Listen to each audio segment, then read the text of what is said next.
Sixth క్లాస్కి joining అయింది అక్కడ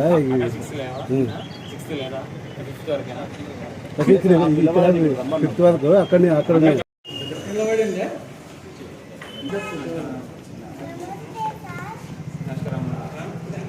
बोल जोर से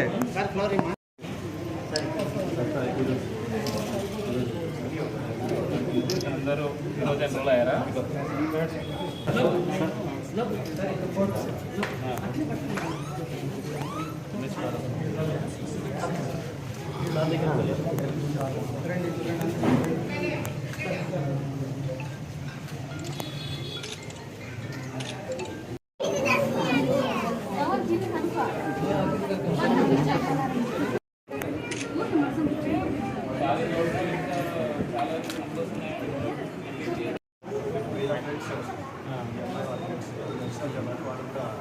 మిగిలిన వాళ్ళతో మాట్లాడుతున్నారు తల్లి. మీ ఫ్రెండ్స్ అందరూ ఎక్కడ ఉన్నారు?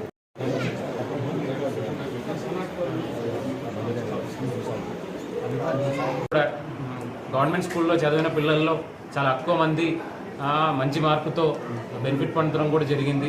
అలాంటి పరిస్థితిలో రాబోయే సంవత్సరం కొత్త అకాడమిక్ ఇయర్లో కనీసం 20% అదనంగా పిల్లల్ని చేర్పించుకోవాలి ప్రభుత్వ స్కూల్స్లో అని చెప్పి సిబ్బందులందరూ కూడా చెప్పడం జరిగింది. దానికి సంబంధించి మన ఎడ్యుకేషన్ డిపార్ట్మెంటు, టీచర్సు, అదేవిధంగా సిఆర్పీలు, మండల్ ఎడ్యుకేషన్ ఆఫీసర్స్ అందరూ కూడా ప్రయత్నం చేస్తున్నాము.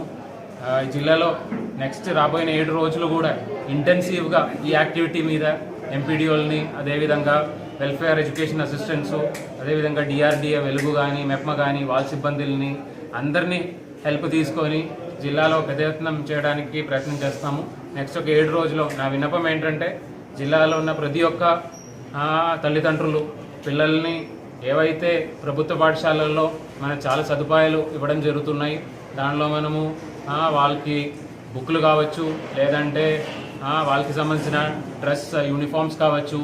అదే కాకుండా మనం జిల్లాలో సుమారుగా 600 దాకా లాస్ట్ సంవత్సరం నుంచి model primary schools, MPS schools అని పెట్టడం జరిగింది. ఇంతకుముందు రాష్ట్రంలో ఎప్పుడు కూడా ఉండేది కాకుండా, ఇంతకుముందు అంటే అన్ని ప్రైమరీ స్కూల్స్లో చాలా రకాల చోట్ల 1-2 టీచర్లు ఉండేది. కానీ ఇప్పుడు ప్రతి ఒక్క పంచాయతీలో కూడా కనీసం ఒక స్కూల్లో మినిమం 5 నుంచి 6 టీచర్లు ఉన్నాయి మోడల్ ప్రైమరీ స్కూల్స్లో.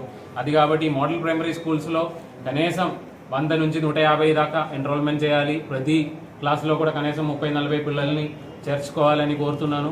తల్లిదండ్రులందరూ కూడా రిక్వెస్ట్ ఏంటంటే, మన దగ్గర డిఎస్సి ద్వారా రిక్రూట్ అయిన మంచి క్వాలిటీతో ఉన్న టీచర్లు ఉన్నారు. అదే కాకుండా గవర్నమెంట్ ఇచ్చిన రకరకాల సదుపాయాలు ఇవ్వడం జరుగుతున్నాయి. అది కాకుండా గవర్నమెంట్ స్కూల్స్లో అయితే ఎటువంటి ఫీజు కూడా లేవు.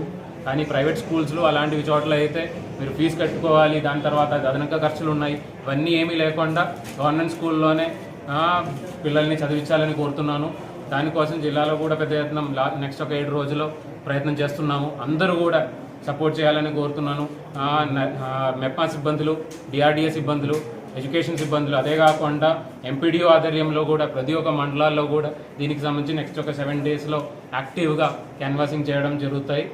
ఫ్యామిలీస్, అదేవిధంగా పేరెంట్స్ అందరూ కూడా సపోర్ట్ చేయాలని కోరుతున్నాను.